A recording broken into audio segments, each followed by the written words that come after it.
Sim, eu deixei a Igreja Deus e Amor porque é um ministério que eu amo muito, mas às vezes chega o momento que Deus, ele age, ele acaba orientando você a tomar uma decisão e um novo caminho.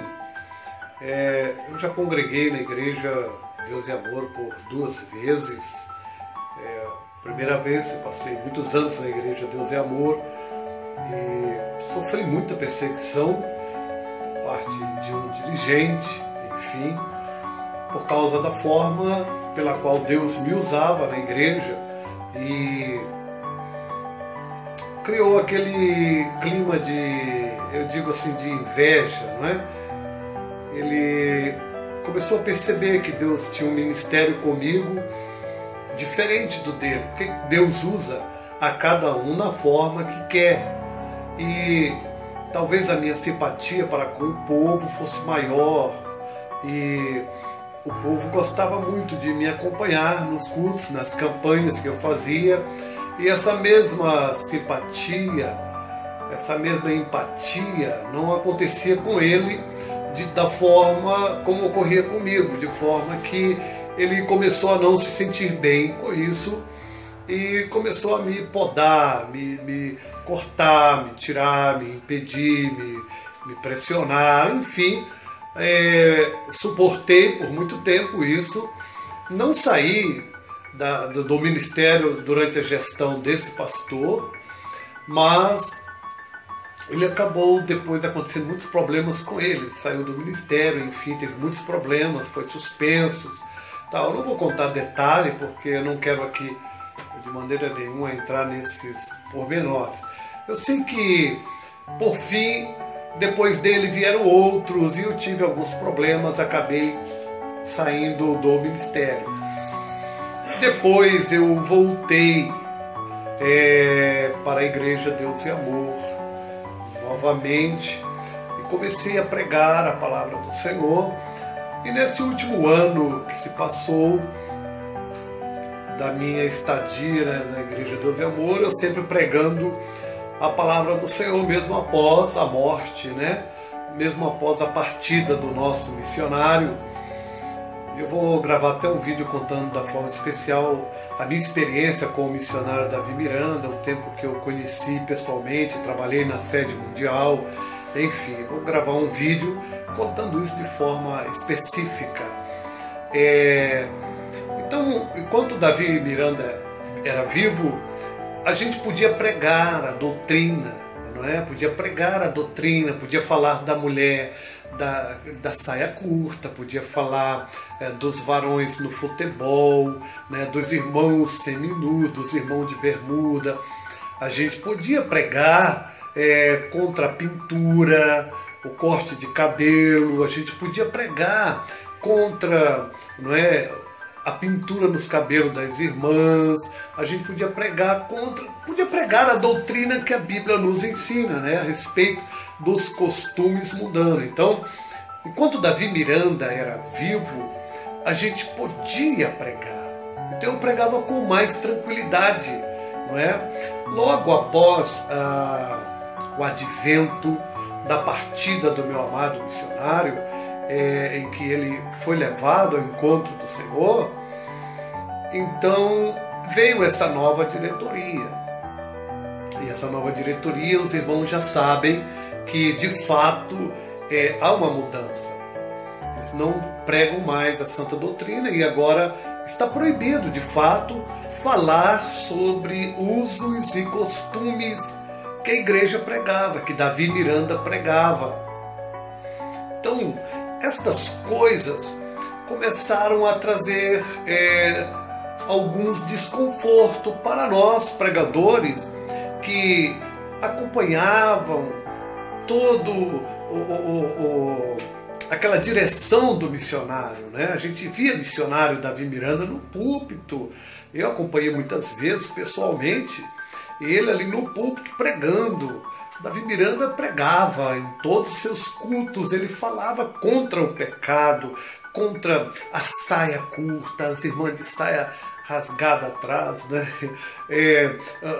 Pregava contra os costumes mundanos, os usos e costumes mundanos, e defendia os usos e costumes da igreja, do cristão, porque o cristão tem sim usos e costumes. A igreja cristã, ela tem usos e costumes. Deixa de bobeira, irmão, deixa de balela. Você sabe que a igreja tem seus usos e costumes, é a ética.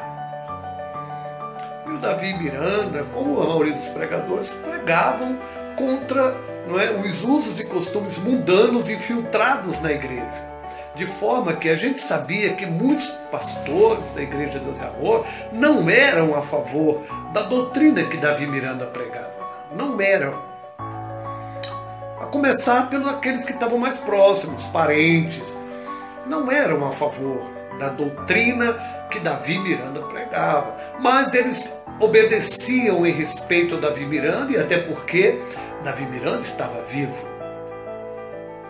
Mas logo após a partida de Davi Miranda, então houve reuniões, mais reuniões, e foram tirando algumas coisas. E hoje você sabe, irmão, você que é da Igreja Deus e Amor, que de fato eles não querem mais que se toque neste assunto de usos e costumes mundanos para a igreja. Ou seja, uma vez que eu não posso pregar mais contra usos e costumes mundanos, isso significa que eu vou abraçar estes usos e costumes mundanos.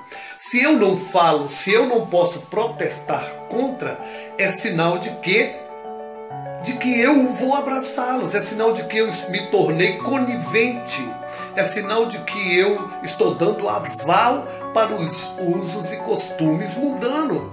Porque se eu não posso pregar contra, o que significa isso? Significa que eu dei de mão com eles. Ou você tem outro entendimento? Se a igreja diz para você, se o teu líder diz para você, olha, irmão, não pregue mais contra a calça comprida nas irmãs. Não pregue mais aqui, irmão, sobre batom. Não fale mais, irmão, aqui de pintura de cabelo, de corte de cabelo. Não pregue mais contra joias. Se eu não posso falar mais contra isso, significa o quê, irmãos? E daí a gente começou a ver esposa de líderes, esposa de pastores da Igreja Deus e Amor pintando cabelo, cortando cabelo, irmãs fazendo unhas, maquiagens, aquelas maquiagens, vamos dizer assim, bem disfarçadas, não é? Batom clarinho nos lábios, enfim. E daí vai. Como é que a igreja agora vai pregar contra os usos e costumes mundanos? Então fica difícil para a igreja pregar contra os usos e costumes mundanos, uma vez que a igreja abraçou estes usos e costumes, uma vez que a igreja se tornou conivente, uma vez que a igreja ama. Lembra de um vídeo que eu fiz aqui, que o cristão a respeito do mundo são 3 coisas. Eu não posso ser amigo, porque a Bíblia diz, né? Amizade do mundo e inimizade contra Deus. A Bíblia diz que eu não posso amar, não é? Não ameis o mundo, nem o que no mundo há. Lembra desse texto? E o terceiro ponto é, eu não posso me conformar, ou seja, ter a mesma forma, a mesma forma. Então, a partir do momento que eu passo a me tornar amigo do mundo, a amá-lo e ter a mesma forma, como eu vou pregar contra? É óbvio que se a igreja me proíbe de falar, é porque ela agora se tornou conivente do pecado.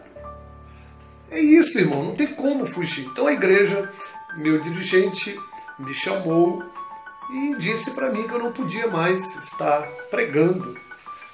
Ele começou a dizer que eu estava fechando a porta do céu. Pregar doutrina da santificação é fechar a porta do céu. Será mesmo que pregar doutrina da santificação é fechar a porta do céu? Não seria o contrário? Fechar a porta do céu seria permitir que os irmãos tivessem os mesmos costumes do mundo, os mesmos usos e costumes mundanos? Não seria isso o fechar a porta do céu? E eu comecei a ouvir isso. Você está fechando a porta do céu para os irmãos. Ou seja, você tem que deixar os irmãos viverem à vontade, com os usos e costumes mundanos, se comportar como o mundo, falar como o mundo, a mesma gíria, a mesma roupa, as mulheres se vestirem da mesma forma que se veste o mundo, a mesma forma os homens se comportarem, homens barbudos agora nas igrejas, bigode, barba, cabeludos, enfim. Você sabe, parece que se torna enjoado, cansativo. Pois é, mas eu, pregando a doutrina, eu estava fechando a porta dos céus. Pregar a santa doutrina é fechar a porta do céu. Agora dizer que o irmão é livre para ficar nu na praia, que o irmão é livre para assistir qualquer programa da televisão, que a irmã é livre para vestir roupas sensuais, que a irmã é livre para vestir sua calça apertadinha, que a irmã é livre para vestir o seu short, os irmãos para vestir os seus shorts, para jogar futebol, para os irmãos. Tem até irmão pugilista, né? Tem até irmão aí boxeador, né? Isso não é fechar a porta do céu. Veja a que ponto chegamos. Então eu tive que sair. Eu tive que sair da Igreja Deus e Amor. Porque se eu não posso mais pregar a doutrina, e a doutrina hoje é fechar a porta do céu, então essa igreja não é mais a igreja do Davi Miranda. E não é mesmo. Não é mais a igreja onde Davi Miranda nos ensinava que a porta do céu ela é estreita. Quer dizer que quando eu prego a doutrina, eu fecho a porta. E quando eles dizem que não se pode mais falar contra usos e costumes, o que é que eles estão fazendo? Enlarguecendo a porta. Mas a Bíblia diz que a porta é estreita. Então eles querem enlarguecer a porta. E para onde vai esse povo? Então eu tive que sair da Igreja Deus e Amor. Irmãos, alguns me perguntaram, irmão, tá na Igreja Deus e Amor? Eu saí da Igreja Deus e Amor porque pregar a doutrina hoje é confusão. Falar de usos e costumes hoje, os usos e costumes éticos para o cristão. Hoje você falar isso em qualquer lugar do Brasil, irmão. Se você começar a pregar, alguém pode falar e dizer, olha, a direção, a diretoria diz que não. Acabou essa questão de usos e costumes, até porque as mulheres dos pastores já estão se comportando como o mundo, pintando o cabelo, cortando o cabelo. Eu já vi isso. E aí você vai ficar calado. E se você falar, eles mandam você descer do púlpito, não te deixam mais pregar. Então, é isso aí, irmãos. Você decide. Eu procurei sair.